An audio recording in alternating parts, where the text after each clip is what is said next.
ये चैनल केवल मनोरंजन के लिए है। हम किसी भी तरह के अंधश्रद्धा को बढ़ावा नहीं देते। यदि आप हमारे चैनल पे नए हो तो चैनल को सब्सक्राइब करना ना भूलें और बेल आइकन पे क्लिक करें ताकि हमारे सारे न्यूज स्टोरीज आप सबसे पहले देख सकें। ये कहानी है शौनक की। शौनक एक 21 साल का कॉलेज स्टूडेंट था। एक दिन कॉलेज से लौटते वक्त शौनक ने एक जख्मी बिल्ली को देखा।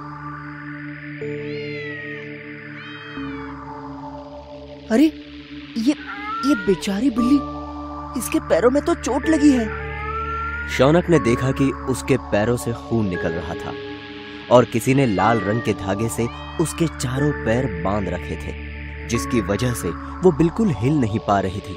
शौनक ने उसे प्यार से सहलाते हुए कहा, अरे डरो नहीं, मैं तुम्हें कोई नुकसान नहीं पहुंचाऊंगा।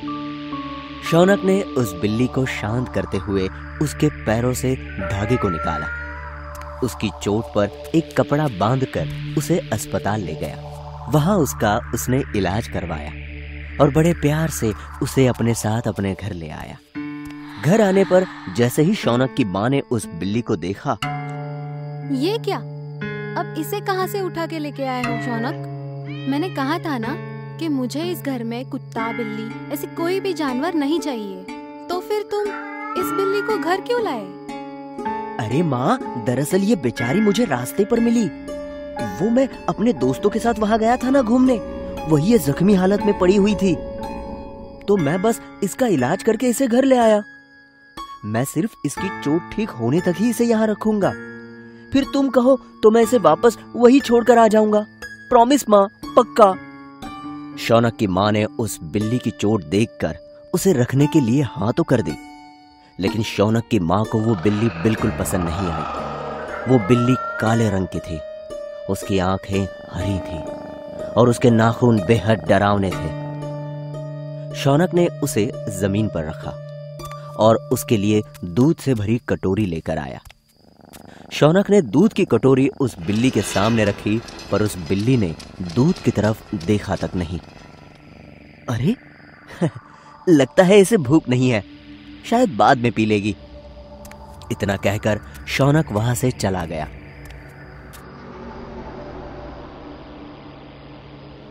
उसी रात किसी अजीब सी आवाज से शौनक की मां की नींद खुली। यह आवाज ऐसी थी मानो कोई उनके फ्रिज का दरवाजा जोर जोर से पटक रहा हो। शौनक की मां अपने कमरे से बाहर आई तो उन्होंने देखा कि घर में उनके अलावा कोई नहीं था। उन्होंने शौनक के कमरे में झांक कर देखा तो शौनक सो रहा था। ये क्या? सब शांत कैसे हो गया?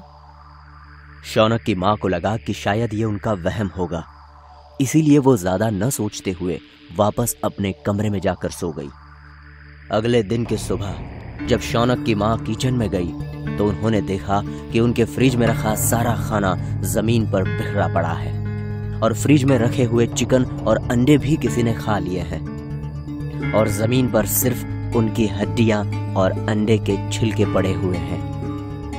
शौनक ने अपनी मां को समझाने की बहुत कोशिश की, लेकिन उन्होंने शौनक की एक नहीं सुनी और उस बिल्ली को घर से बाहर निकलवा दिया। शौनक को बेहद दुख हुआ, लेकिन इस समय वो कुछ नहीं कर सकता था। उसी रात जब शौनक की मां अपने कमरे में सो रही थी, तभी कोई जोर से उनके कमरे की खिड़की पे दस्तक देने लगा और इस आवाज से शौनक की मां की नींद खुली। ये क्या? इतनी रात को खिड़की में भला कौन हो सकता है? शौनक की मां धीरे से खिड़की की तरफ बढ़ी। उन्होंने खिड़की खोली तो देखा वहां पे कोई नहीं था। उन्होंने चैन से सांस ली और जैसे ही वो खिड़की बंद करने जाती है, वो बिल्ली गुर्राते हुए शौनक की मां की तरफ बढ़ने लगी।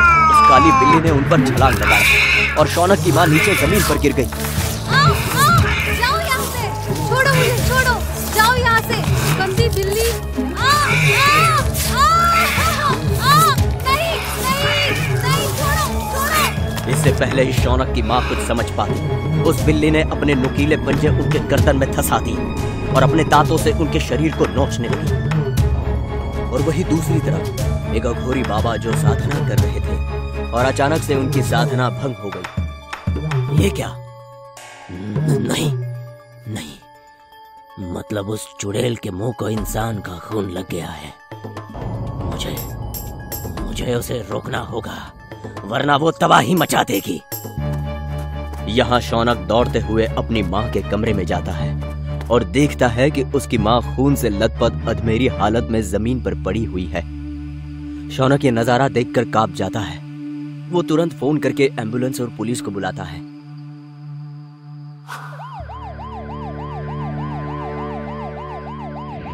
शौनक की माँ बच तो गई थी, लेकिन उन्हें इतनी चोट आई थी कि वो कुछ भी बोलने की हालत में नहीं थे।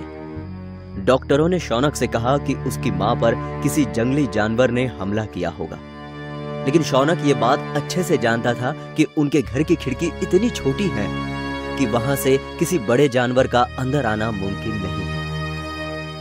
शौनक अस्पताल से जब घर आया तब उसने देखा कि वो काली बिल्ली उसके घर में बैठी हुई थी। अरे, तुम अंदर कैसे आई? शायद मैंने जाते वक्त खिड़की बंद नहीं की थी। मुझे लगा तुम्हें इतनी दूर छोड़ने पर तुम वापस नहीं आ पाओगी। लेकिन तुम तो आ गई। चलो अच्छा हुआ, कम से कम तुम मेरे साथ तो रहोगी। अरे, ये क्या? तुम्हारे पैरों पर लगी चोट इतनी जल्दी ठीक कैसे हो गई? तभी वो बिल्ली जोर से चीखने लगी।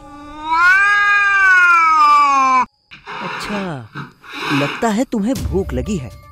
तुम रुको, मैं अभी तुम्हारे लिए कुछ खाने के लिए लाता हूँ। शौनक आगे बढ़ा ही था तभी मुझे कुछ और नहीं बल्कि तुम्हें खाना है। शौनक धीरे से पीछे मुड़ा और उसने बिल्ली को अपनी आंखों के सामने बिल्ली से एक चुड़ैल में बदलते हुए देखा। वो बेहद डर गया। कैसे शुक्रिया अदा करूं तुम्हारा।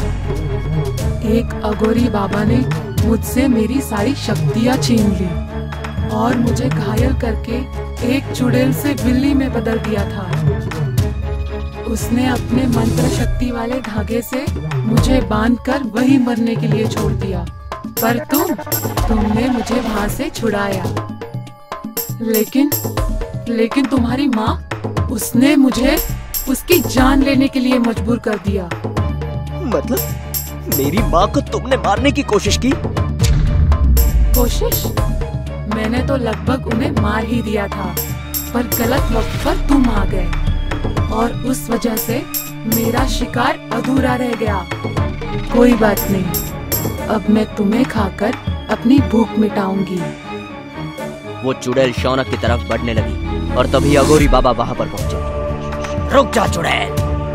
उन्होंने उस पर अभिमंत्रित पानी छिड़का और वो चुड़ैल वहीं पर दर्द से कराहने लगी। मुझसे गलती हो गई जो मैंने उस दिन तुझे जानवर में बदलने के बाद जिंदा छोड़ दिया।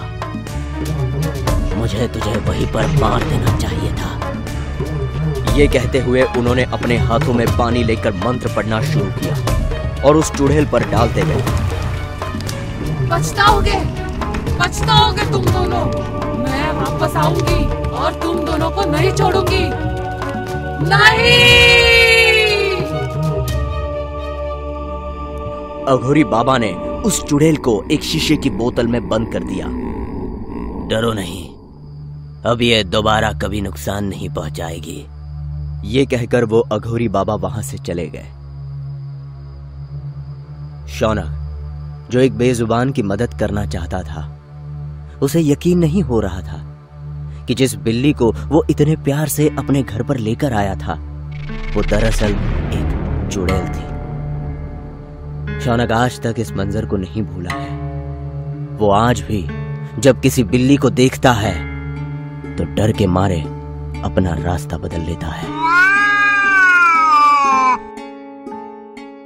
अगर आपको ये स्टोरी अच्छी लगी हो तो लाइक करें और हमें कमेंट करके ये बताएं कौन सा पार्ट आपको बहुत पसंद आया, और अपने दोस्तों के साथ शेयर करना ना भूलें। आप हमें फेसबुक और इंस्टाग्राम पेज पर भी फॉलो कर सकते हैं @SkullTales।